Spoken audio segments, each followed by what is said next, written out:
Praise lord పిల్లలు, దేవుని కృపను బట్టి మీరందరూ క్షేమంగా ఉన్నారు కదా. మరొకసారి దేవుడు మనకి ఈ సమయాన్ని ఇచ్చినందుకు దేవుడు మనకి కృతజ్ఞతాస్తుతులు చెల్లిస్తూ మనం ప్రేయర్ చేసుకొని క్లాస్ని స్టార్ట్ చేసుకుందాం. అందరు కళ్ళు మూసుకొని మోకరించండి.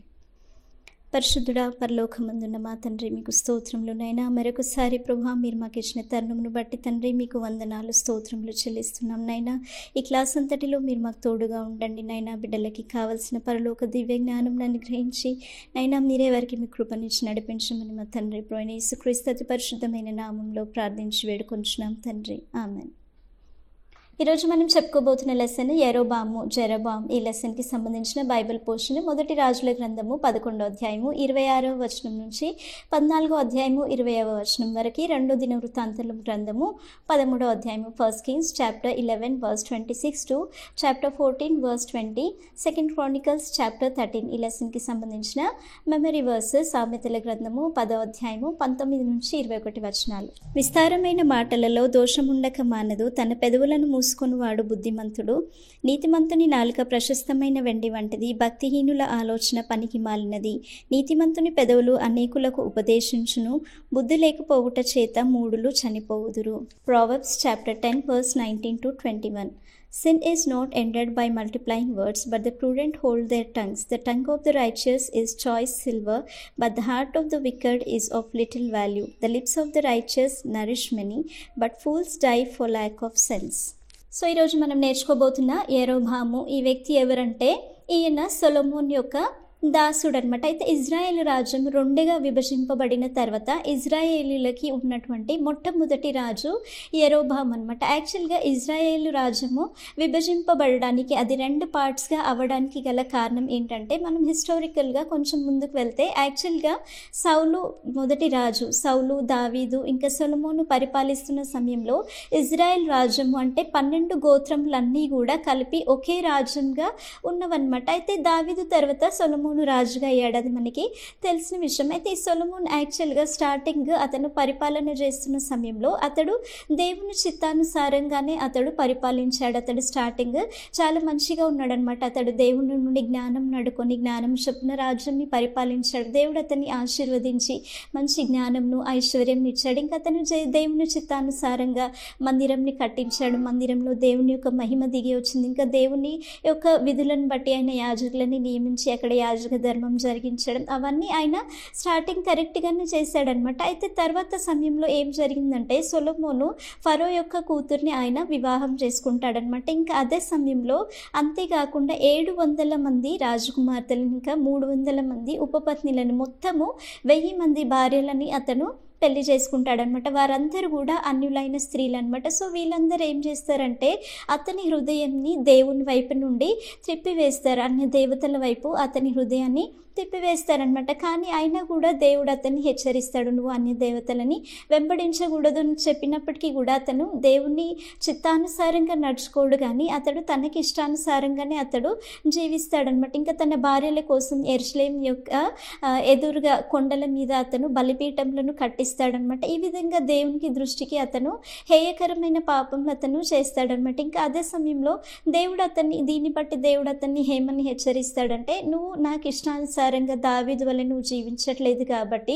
నేను నీ రాజ్యంను నీ చేతిలో నుండి కొట్టివేసి నీ దాసునికి ఆ రాజ్యం ఇస్తాను. అయితే నువ్వున్న సమయంలో నేను ఆ విధంగా జరిగించను, కానీ దావీదుని బట్టి నేను నీ తర్వాత వచ్చే సంతతిని, అంటే నీ కుమారుని సమయంలో నేను ఆ విధంగా జరిగిస్తాను అని చెప్తాడనమాట. సో ఈ ఇజ్రాయెల్ ప్రజల యొక్క రాజ్యము, ఇజ్రాయెల్ రాజ్యము విభజింపబడడానికి గల కారణము అది ఒక దేవుని చిత్తం అనమాట. దీని రీజన్ని బట్టి దేవుడు రాజ్యాన్ని విభజించాలనేసి అనుకుంటాడనమాట. సో ఇది యెరోబాము సమయంలో అది జరుగుతుంది అనమాట. ఇప్పుడు యెరోబాము ఎవరు అని మనం అతని యొక్క బయోడేటా చూస్తే, అతను యాక్చువల్గా ఎఫ్రాయిం గోత్రంకి చెందినవాడనమాట. అతని యొక్క తండ్రి నెబాతు, అతని యొక్క తల్లి జెరూహా, ఆమె ఒక విధవరాలు. దాన్ని బట్టి మనకు అర్థమవుతుంది వారిది ఒక పేద కుటుంబం అని. ఇంకా అతను ఒక మహాబలాఢ్యుడైనటువంటి యవనస్తుడు అనమాట. ఇంకా అతను పని యందు మంచి శ్రద్ధ కలిగిన వాడనమాట. సో అతను పని యందు శ్రద్ధ కలిగిన వాడనేసి సొలొమోన్ చూసి ఏం చేస్తాడంటే అతని రాజ్యంలో వెట్టి పనులు చేయించేవారు యోసేపు సంతతి మీర అతని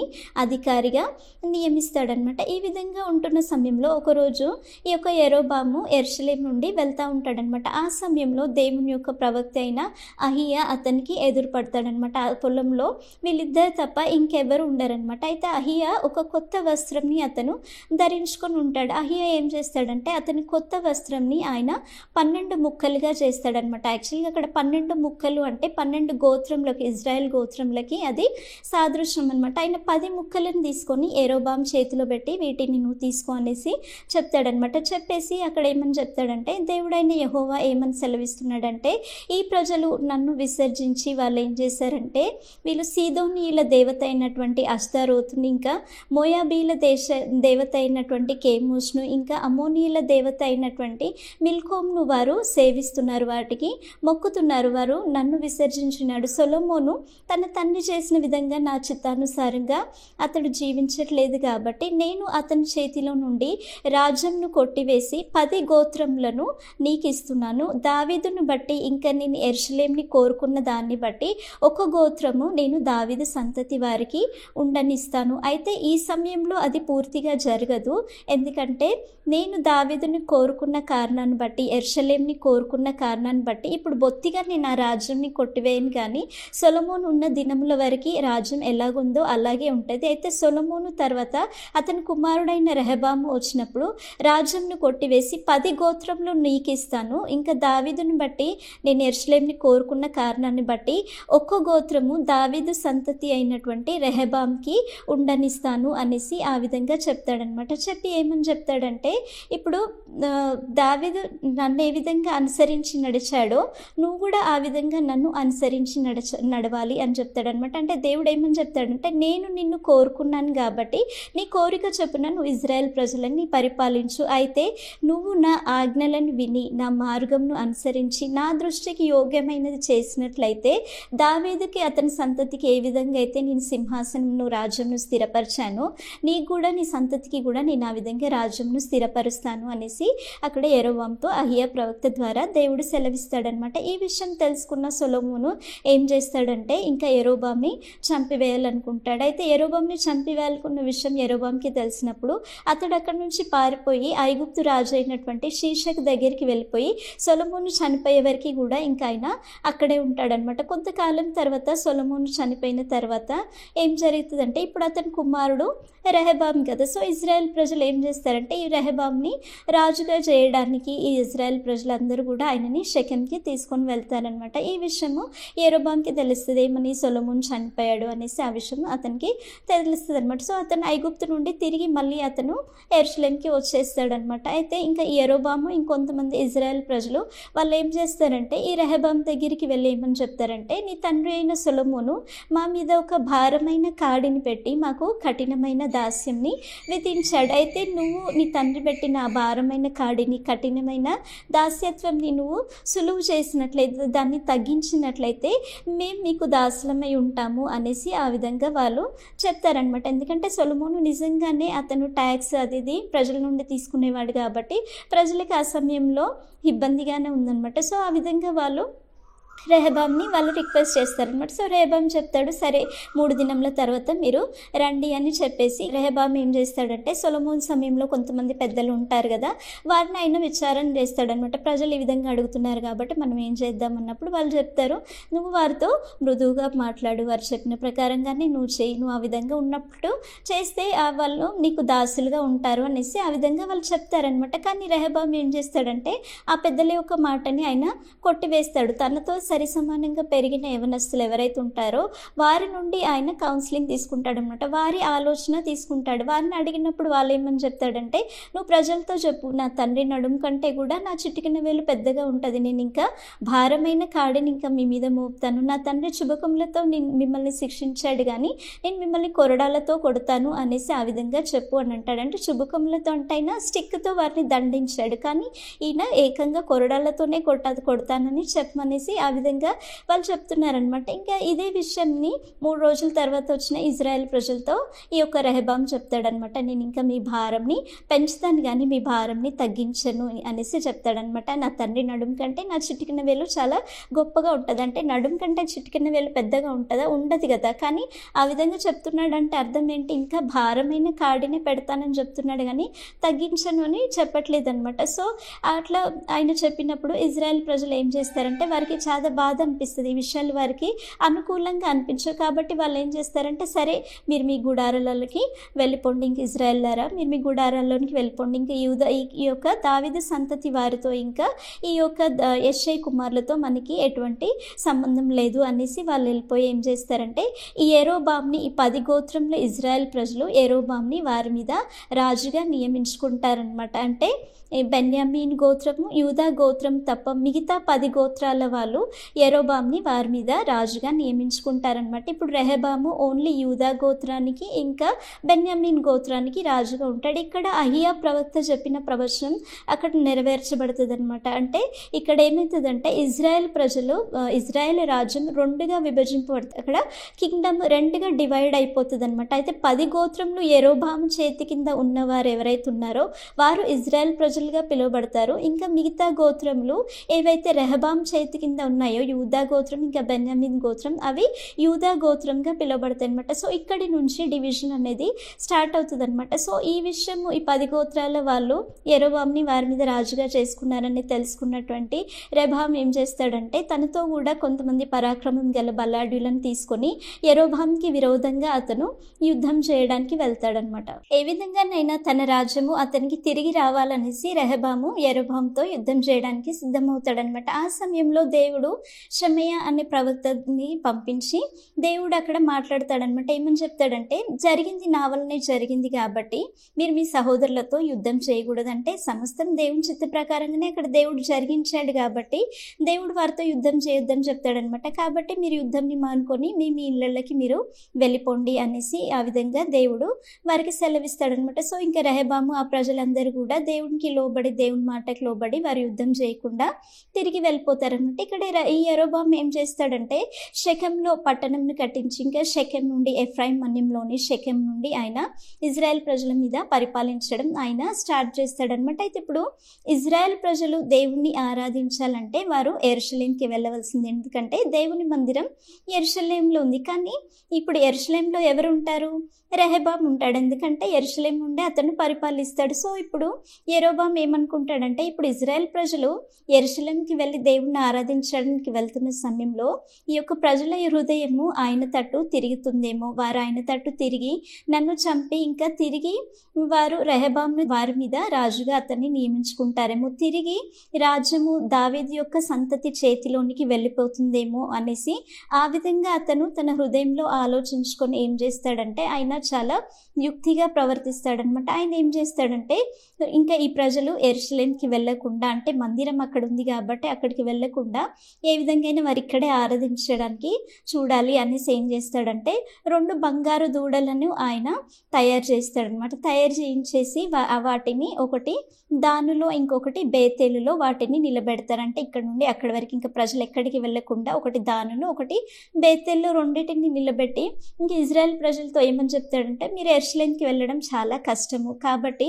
ఇంకా ఐగుప్తు దేశం నుంచి మిమ్మల్ని విడిపించిన దేవుడు వీరే అనేసి ఆ యొక్క పోసిన దూడలని చూపించి నిజమైన దేవుడు వీరే అనేసి ఆ విధంగా వారికి ప్రజలకి చెప్తాడనమాట. ఒక భయంకరమైన పాపం అక్కడ ఆయన చేశాడనమాట. ఇంకా ఏం చేస్తాడంటే ఆయన ఈ 2 స్థలాల్లో కూడా ఉన్నత స్థలంలోను కట్టించి ఇంకా మందిరంని ఏర్పరిచి ఇంకా లేవీయులు కాని సాధారణమైన మనుషులని అక్కడ యాజకులుగా ఆయన నియమించి ఇంకా బలులు అర్పిస్తాడనమాట. ఇంకా యెరూషలేంలో జరిగేట్లాంటి ఒక ఉత్సవం ఏర్పాటు చేసి ఇంకా ఆయన అక్కడ బలులు అర్పించడం స్టార్ట్ చేస్తాడనమాట. ఇదొక దేవుని దృష్టికి ఇదొక చాలా భయంకరమైన పాపం అనమాట. యాక్చువల్గా దేవుడు యెరోబాంని ఏర్పరచుకున్నప్పుడు దేవుడు చెప్పిన ముఖ్య విషయం ఏంటి? యాక్చువల్గా సొలొమోన్ చేతిలో ఉన్న రాజ్యాన్ని కొట్టివేసి యెరోబాంకి ఇవ్వడానికి గల కారణం ఏంటి? దేవుడు అక్కడ స్పెసిఫిక్గా మెన్షన్ చేశాడు, వారు అన్య దేవతల తట్టు తిరిగిపోయి నన్ను వాళ్ళు విసర్జించారు అనేసి దేవుడు అక్కడ స్పష్టంగా చెప్పాడు. కాబట్టి రాజ్యంని అక్కడ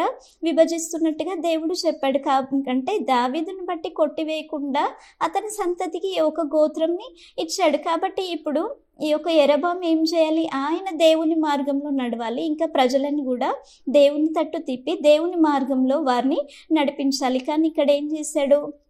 సొలొమోన్ కంటే కూడా ఈయన ఇక్కడ భయంకరమైన పాపం చేశాడు. మళ్ళీ ఈయన కూడా ప్రజలని విగ్రహారాధన తట్టు తిప్పాడనమాట. ఇక్కడ భయంకరమైన విషయం అక్కడ యెరొబాము చేస్తాడనమాట. ఇంకా ఆయన ఏం చేస్తాడంటే ఆ ఉత్సవాన్ని ఏర్పాటు చేసి ఇంకా ఆయన బలిపీఠం మీద నిలబడి ఒకసారి ధూపం వేస్తుంటాడనమాట. ఆ సమయంలో దేవుడు ఒక ప్రవక్తని అక్కడ యెరొబాముకి దగ్గరికి పంపిస్తాడనమాట. ఆ ప్రవక్త వచ్చి బలిపీఠంకి విరోధంగా ఆయన ప్రవచిస్తాడనమాట. ఆయన ఏమని చెప్తాడంటే, బలిపీఠమా దావీదు సంతానంలో నుండి హోషేయ అనే ఒక శిశువు పుట్టును. ఆయన ధూపం వేయుచున్న ఈ యాజకులని ఆ యొక్క బలిపీఠం మీద అర్పిస్తాడు అనేసి ఆ విధంగా చెప్తాడనమాట. దానికి సూచనగా ఏమని చెప్తాడంటే, ఈ బలిపీఠం బద్దలైపోతుంది, ఇంకా బుగ్గి ఒలికిపోతుంది, దానికి యెహోవా ఆ విధంగా సూచననిస్తాడు అనేసి ఆ విధంగా చెప్తాడనమాట. ఆయన అలా చెప్తున్న సమయంలో యెరొబాము ఏం చేస్తాడంటే, ఇతన్ని పట్టుకోండి అనేసి ఆయన తన చెయ్యి చాపుతాడనమాట. వెంటనే అతని చెయ్యి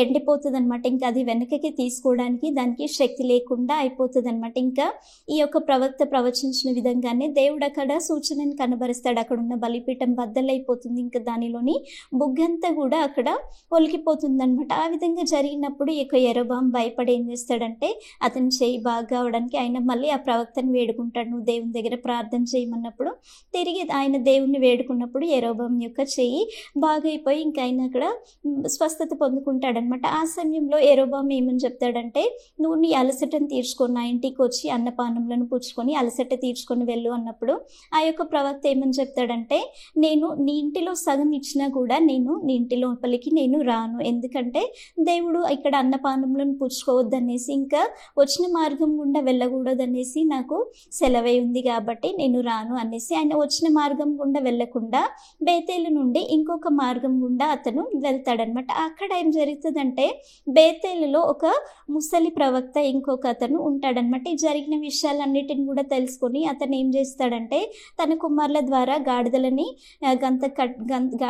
గంత కట్టించుకొని ఇంకా ఈ యొక్క ప్రవక్తని కలుసుకోవడానికి ఆయన వెళ్తాడనమాట. వెళ్ళినప్పుడు ఈ యొక్క ప్రవక్త మస్తకి వృక్షం కింద అతను కూర్చొని ఉంటాడనమాట. సో ఈ యొక్క బేతేల్లో ఉన్నటువంటి ఈ ముసలి ప్రవక్త ఆ యొక్క దేవుని ప్రవక్తతో ఏమని చెప్తాడంటే, నువ్వు నా ఇంటికి వచ్చి అన్నపానములను పుచ్చుకోమన్నప్పుడు ఆయన చెప్తాడనమాట, లేదు నేను అన్నపానములను పుచ్చుకోకూడదని దేవుని ద్వారా నాకు సెలవైంది అనేసి ఆ విధంగా చెప్తాడనమాట. కానీ అక్కడ ఈ యొక్క ముసలి ప్రవక్త అబద్ధం చెప్తాడనమాట. ఏమని చెప్తాడంటే, దేవదూత నాకు ప్రత్యక్షమై యెహోవా సెలవు పొందుకొని నీకు అక్కడ అన్నపానములను పుచ్చుకోమని చెప్పాడు అనేసి ఆ విధంగా అబద్ధం ఆడినప్పుడు ఈ యొక్క ప్రవక్త ఏం చేస్తాడంటే, ఆ యొక్క ముసలి ప్రవక్తతో వెళ్ళి అతని ఇంటిలో అన్నపానములు పుచ్చుకుంటాడు. ఇక్కడ అతను దేవుని మాటకి విరోధంగా ఆ ప్రవక్త చేస్తాడు. యాక్చువల్గా దేవుడు చెప్పిన ప్రకారంగా అతడు తిరిగి వెనక్కి వెళ్ళకూడదు, వచ్చిన మార్గంలో వెనక్కి వెళ్ళకూడదు. కానీ ఈ ప్రవక్త ఏం చేశాడు, అతని మాటలు నమ్మి వెనక్కి వెళ్ళిపోయాడు అనమాట. కాబట్టి ఆయన రిటర్న్ వెళ్ళిపోతున్న సమయంలో దేవుని శిక్ష అతని మీదకి వస్తుంది. ఒక సింహం వచ్చి అతన్ని చంపివేస్తుంది అనమాట. సింహం చేతికి దేవుడు అతన్ని అప్పగించేస్తాడనమాట. అయితే ఇంకా ప్రజలు దారి గుండా వెళ్తున్న సమయంలో ఆ యొక్క ప్రవక్త యొక్క శవం అక్కడ పడిపోయి ఉండడం, ఇంకా పక్కనే ఆయన యొక్క గాడిద, ఇంకా సింహం కూడా అతన్ని తినివేయకుండా ఆయన పక్కనే కూర్చొని ఉండడం, ఇవన్నీ ప్రజలు చూసి అక్కడ ఆశ్చర్యపోతారనమాట. ఇంకా బేతేల్లో ఉన్నటువంటి ఈ ముసలి ప్రవక్తకి కూడా ఆ విషయం తెలిసినప్పుడు అతడు చాలా బాధపడి ఇంకేం చేస్తాడంటే, ఆ యొక్క ప్రవక్త యొక్క శవాన్ని తీసుకొని వచ్చి ఆయనే అక్కడ స్వయంగా సమాధి చేస్తాడనమాట. సో ఈ సంఘటనలు జరిగిన తర్వాత యెరొబాముకి దేవుడు ఈ విధంగా హెచ్చరిక పంపించినప్పటికీ కూడా యెరొబాము తన దుర్మార్గతను విడిచిపెట్టాడనమాట. ఆ విధంగానే సాధారణమైన మనుషులని యాజకులుగా పెడతాడు. యాక్చువల్గా యాజకులు ఎవరు ఉండాలి? అహరోను సంతానం వారే యాజకులుగా ఉండాలి. ఆ విధంగా యాజకులను పెట్టి తన ఆ యొక్క దుష్టమైన ప్రవర్తనని అతను కొనసాగిస్తాడు. ఆయన పాప కారణంని బట్టి యెరొబాము యొక్క సంతతి భూమి మీద ఉండకుండా తుడిచిపెట్టడానికి ఆయన యొక్క పాపం కారణమవుతుంది అనమాట. సో కొంతకాలానికి ఏం జరుగుతుందంటే, యెరొబాముకి అబియా అనే కుమారుడు ఉంటాడనమాట. అతను చాలా జబ్బు పడతాడనమాట. సో ఇప్పుడు యెరోబాము ఏం చేస్తాడంటే తన భార్యతో చెప్తాడు, ఇప్పుడు ఈ బిడ్డకి ఏం జరుగుతుందో నువ్వు తెలుసుకోవడానికి ఇంకా షిలోహులో ఉన్నటువంటి ప్రవక్త అయిన అహయ్యా దగ్గరికి నువ్వు వెళ్ళి ఈ బిడ్డకి ఏం జరుగుతుందో నువ్వు తెలుసుకో. అయితే నువ్వు వెళ్తున్న సమయంలో మారుమేశ్వరంలో నువ్వు వెళ్ళు, ఇంకా ఆయనకి కొన్ని కానుకలను నువ్వు తీసుకొని వెళ్ళు అనేసి ఆ విధంగా చెప్పినప్పుడు ఈ యొక్క యెరోబాము భార్య ఆ విధంగానే మారువేషంలో కొన్ని కానుకలను తీసుకొని వెళ్తుందనమాట. అయితే ఈ అహయ్యా ప్రవక్త అతను ముసలితనం వలన అతనికి కళ్ళు సరిగా కనపడవు, అతన్ని మంద దృష్టి గలవాడిగా ఉంటాడనమాట. సో ఆ సమయంలో దేవుడు ఏం చేస్తాడంటే ఈమె వెళ్ళడానికంటే ముందే యెరోబాము యొక్క ఆయన భార్య యొక్క ప్రణాళికలన్నిటిని కూడా దేవుడు అక్కడ అహయ్యా ప్రవక్తకి బయలుపరుస్తాడనమాట. ఇప్పుడు యెరోబాము యొక్క కుమారుడు జబ్బుపడి ఉన్నాడు, ఆ బిడ్డకి ఏమవుతుందో తెలుసుకోవడానికి యెరోబాము యొక్క భార్య మారువేషంతో నీ దగ్గరికి వస్తుంది, కాబట్టి నేను సెలవిచ్చిన ప్రకారంగా నువ్వు ఆమెతో మాట్లాడు అనేసి దేవుడు ఆమెకి ఏం చెప్పాలో ముందుగా అన్ని విషయాలు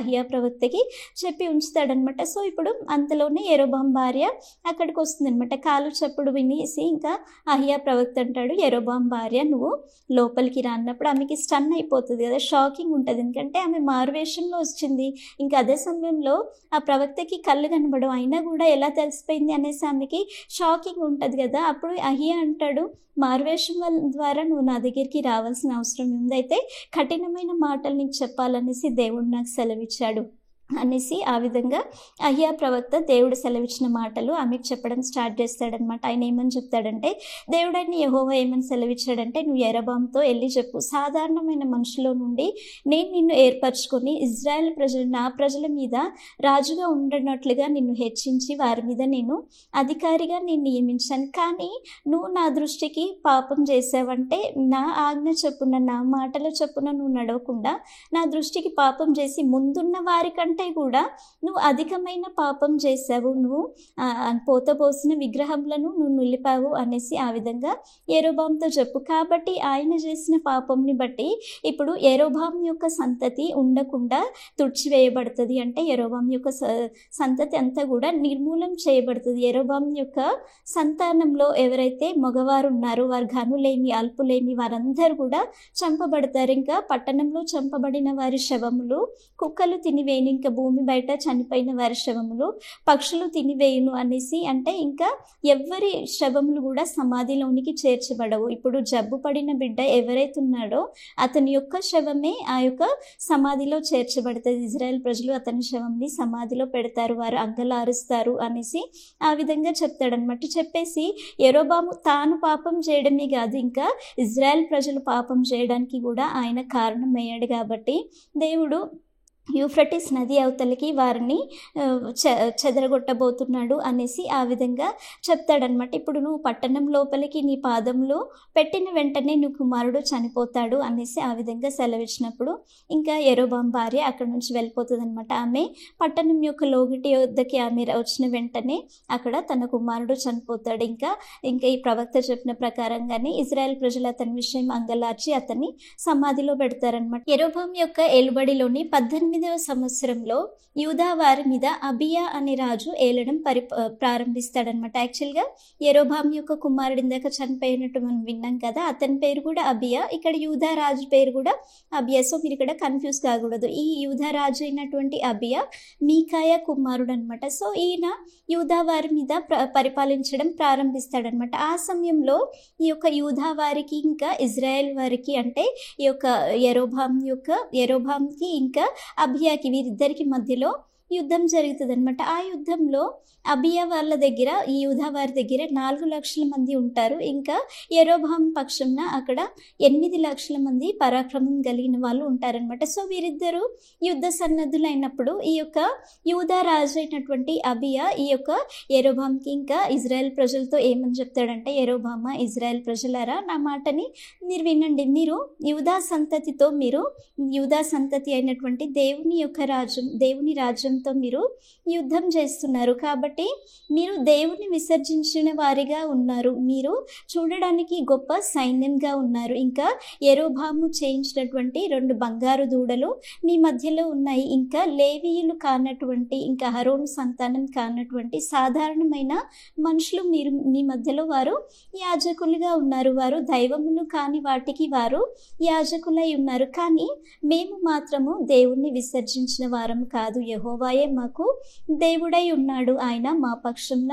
ఉన్నాడు. ఇంకా అహరోను సంతతి వారే మాకు యాజకులై ఉన్నారు. ఇంకా వారు దివారాత్రములు కూడా దేవునికి బలులు అర్పిస్తూ సుగంధ ద్రవ్యములతో వారు ధూపములు వేస్తూ దేవుని విధులను బట్టి వారు మందిరం యొక్క పరిచర్య చేయువారిగా ఉన్నారు. కాబట్టి దేవుడే మాకు అధిపతి అయి ఉండి మాకు తోడై ఉన్నాడు, ఆయనే మా పక్షంన యుద్ధం చేస్తాడు అనేసి ఆ విధంగా చెప్తాడనమాట. చెప్పేసి ఏమని అంటాడంటే, మీరు యెహోవాకు విరోధంగా మీరు యుద్ధం చేస్తున్నారు, మీరు ఆ విధంగా చేయకూడదు, ఒకవేళ మీరు ఆ విధంగా చేసినా కూడా మీరు జయం పొందరు అనేసి ఆ విధంగా అక్కడ వారిద్దరికి మధ్యలోని డిఫరెన్స్ అయినా చక్కగా వివరిస్తాడనమాట. ఇప్పుడు యూదా ప్రజల పక్షంలో ఎవరున్నారు? నిజమైన దేవుడైన యెహోవా ఉన్నాడు. ఇప్పుడు ఇంకా ఇజ్రాయెల్ ప్రజలు యెరోబాం పక్షంలో వీళ్ళెవరున్నారు? వారు పోసిన విగ్రహములని, వారు దూడలని వారు దేవుళ్ళగా వారికి పెట్టుకున్నారనమాట. సో వారిద్దరి మధ్యలో డిఫరెన్స్ అయినా చక్కగా వివరిస్తాడనమాట. సో ఇంకా ఈ విధంగా వారు యుద్ధం ప్రారంభించినప్పుడు ఈ యొక్క యెరోబాం ఏం చేస్తాడంటే, ఆయన వ్యూహం వేసి ఇంకా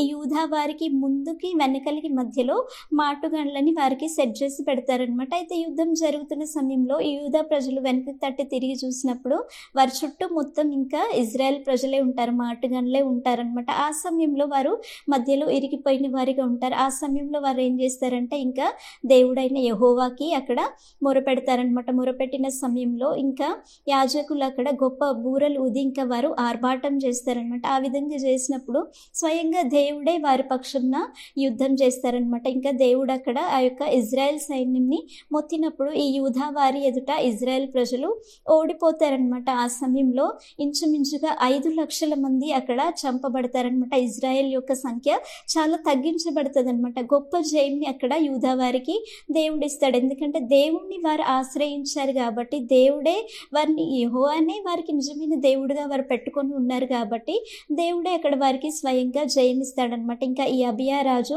యెరోబాంని తన్నుతాడనమాట. ఈ అబియా యొక్క సమయంలో, ఈ అబియా రాజు ఏలుబడి సమయంలో ఇంకా ఈ యెరోబాము తిరిగి అతను బలం పొందుకోడనమాట. దేవుడు అతన్ని స్వయంగా మొత్తుతాడు కాబట్టి ఇంకా ఆయన చివరికి చనిపోతాడనమాట. ఈ విధంగా దేవుని చేతిలో అతను ఎన్నుకొనబడి, దేవుని ద్వారా ఎన్నుకొనబడి చివరికి వస్తే యెరోబాం ఏమైంది? ఒక దుర్మార్గమైన మార్గంలో వెళ్ళి దేవునికి విరోధంగా పాపం చేసి దేవుడు అతన్ని మొత్తిన సమయంలో అతడు చనిపోతాడు. ఈ విధంగా అతను ఒక భయంకరమైన అంతం పొందుకుంటాడనమాట. సో ఈ యెరోబాం జీవితం ద్వారా మనం ఏం నేర్చుకుంటున్నాము?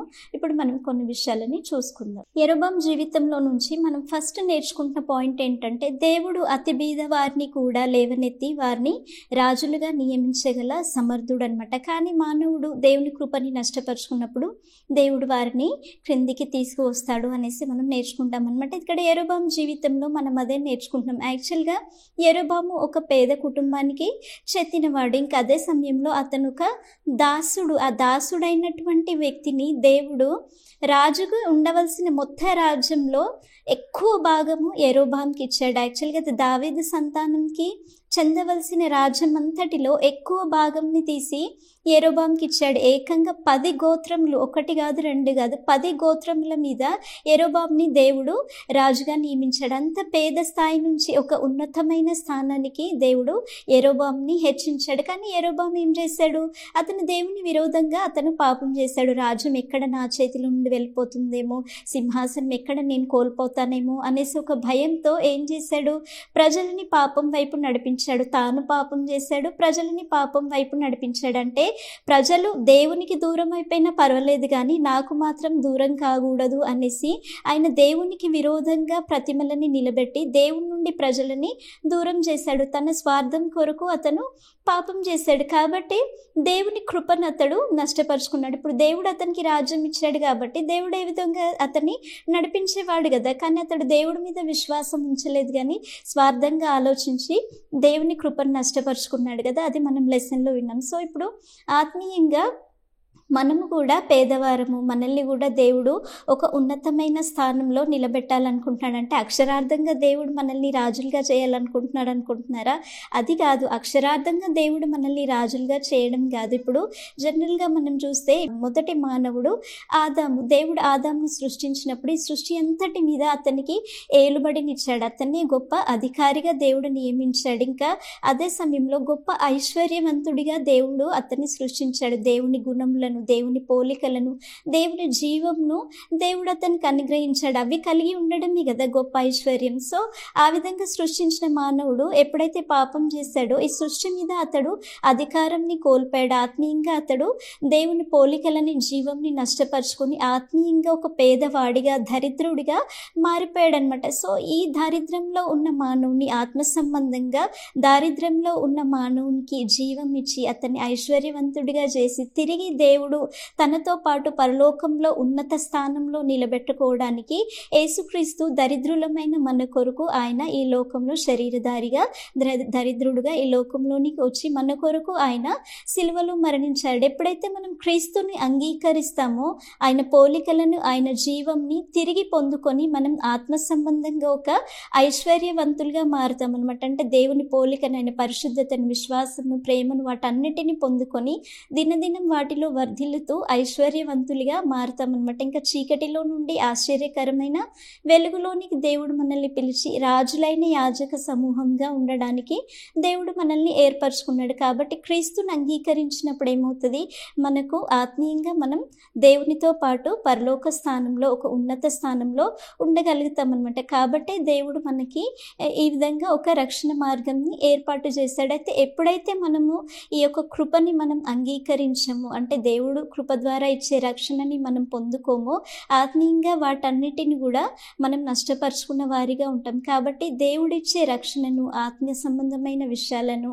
మనం ఆయన కృప ద్వారా మనం పొందుకున్నప్పుడు ఏమవుతుందంటే మనం దానిలో వర్ధిల్లుతాం. దానిని తృణీకరించినట్లయితే దేవుడు కూడా మనల్ని తృణీకరిస్తాడు అనమాట. ఇంకా సెకండ్ పాయింట్ మనం ఏం నేర్చుకున్నామంటే దేవుణ్ణి మనం శోధించే వారిగా ఉండకూడదు. దేవుని మార్గంలను విడిచిపెట్టి తిరగడం చాలా భయంకరం అనమాట. ఇక్కడ యెరోబాము జీవితం విషయంలో మనం అదే చూస్తున్నాం. దేవుడు ఫస్ట్ యెరోబాముని ఏర్పరచుకున్నప్పుడు ఆయనతో ఒక మాట చెప్తాడు, నువ్వు నా ఆజ్ఞలను విని నా మార్గంను అనుసరించి నాకు యోగ్యమైనది చేసినట్లయితే నేను నీకు రాజ్యంని స్థిరపరుస్తాను అనేసి చెప్తాడనమాట. కానీ అక్కడ యెరోబాము ఏం చేశాడు, దేవుని ఆజ్ఞలకి లోబడలేదు. ఆయన దేవుని మార్గంలో అతను నడుచుకోలేదు. దేవుని చిత్తానుసారంగా అతను జీవించలేదు. అతను ఎల్లప్పుడూ కూడా దేవుని శోధించేవాడిగా ఉన్నాడు. అతను పాపం చేసినప్పుడు ప్రవక్త ద్వారా హెచ్చరించినప్పుడు కూడా అతడు తన మార్గంని మార్చుకోలేదు, కానీ అనేక సార్లు దేవుని శోధించేవాడిగా ఉన్నాడు. సో ఇప్పుడు దేవుడు కూడా మనం ఏ విధంగా జీవించాలి, మనం ఎలా నడుచుకోవాలి అనేసి సమయానికి దేవుడు తన వాక్యం ద్వారా మనకి తెలియజేస్తాడు అనమాట. ఇక్కడ ముఖ్యంగా 3 విషయాలు మనం నేర్చుకుంటాం అనమాట. ఫస్ట్ దేవుడు చెప్పే విషయం ఏంటంటే మనం ఆయన మాట వినాలి, హియర్ ఇస్ వర్డ్. తర్వాత సెకండ్ మనం ఏం చేయాలంటే ఆయన మార్గం అనుసరించి నడవాలి, అంటే వాక్ ఇన్ హిస్ వే. తర్వాత మూడోది ఏంటంటే ఆయన దృష్టికి యోగ్యమైనది చేయాలంటే do what is good in his sight. ఇదే అక్కడ యెరోబాంకి చెప్పాడు. కానీ యెరోబాం ఆ విధంగా చేయలేదు కాబట్టి దేవుడు అతన్ని విసర్జించాడు కదా. ఇప్పుడు మన జీవితంలో కూడా మనం దేవుని మార్గంలో నడిచే బిడ్డలుగా ఉండాలి. ఇప్పుడు ఎగ్జాంపుల్ మనం చూస్తే ఒక ట్రైన్ ఒక ట్రాక్లో వెళ్తుంది, దానికి ఒక ట్రాక్ అనేది ఏర్పాటు చేయడం జరుగుతుంది. ఒకవేళ అది ఆ ట్రాక్ నుంచి వెళ్ళకుండా ట్రాక్ తప్పిపోయింది అనుకో, ఏమవుతుంది, గొప్ప నష్టం జరుగుతుంది. ఇంకా అది